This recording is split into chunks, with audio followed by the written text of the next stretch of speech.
ప్రతిష్టాత్మకంగా తీసుకున్నటువంటి పచ్చదనం స్వచ్ఛదనం అనే కార్యక్రమం ఈ నెల 5 నుంచి అంటే రేపటి వరకు ఈ కార్యక్రమం చేయలేనటువంటి ఒక ఆలోచనతో ప్రభుత్వం తీసుకున్నటువంటి నిర్ణయంలో భాగంగా వేల్పూర్ మండలం పచ్చలనట్టు గ్రామంలో మండల అధికారులు ఎంపీడీఓ ఎంపీఓ అట్లాగే ఉపాధి హామీకి సంబంధించినటువంటి అధికారులు ఉపాధి హామీకి సంబంధించినటువంటి మహిళా సంఘాలు మహిళలు గ్రామస్తుల సమక్షంలో ఇవాళ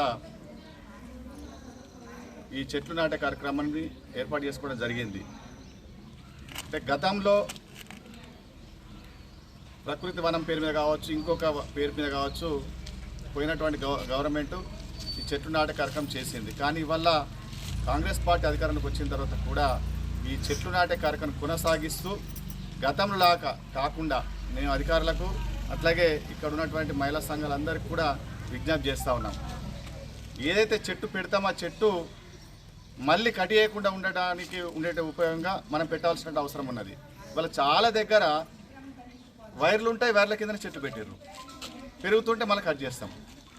అట్లా కాకుండా ఏదైతే చెట్టు పెడతామో దానికి ప్రయోజనం ఉండాలి, అది జీవితకాలం మొక్క అట్లే ఉండేటట్లు పెడితే రేపు భావితరాలకు ఉపయోగపడే విధంగా ఉంటుందనేటువంటి మా యొక్క ఆలోచన.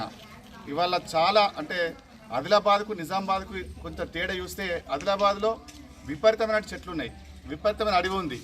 దానివల్ల వర్షాలు ఎక్కువ, అక్కడ చలి ఎక్కువ, ఎండ ఎక్కువ, అంటే అన్ని రకాలుగా ప్రకృతి సహకరిస్తుంది. ఎక్కడైతే ఆదిలాబాద్ నుంచి కింద ఖమ్మం దాకా బెల్ట్ ఉందో ఫారెస్ట్ బెల్ట్లో విపరీతమైన వర్షాలు పడతాయి. మరి అదే ఇక్కడ నిజామాబాద్ మరి ఇక్కడ దక్షిణ తెలంగాణకు వచ్చేసరికి వర్షాలు పడలేనటువంటి పరిస్థితులు. అది ఆ వర్షాలు పడకపోవడానికి కారణము చెట్లు లేకపోవడం, అడవి లేకపోవడమే. ఒక వర్షమే కాదు, ఇవాళ ఒక ఆక్సిజన్ కూడా అవసరం.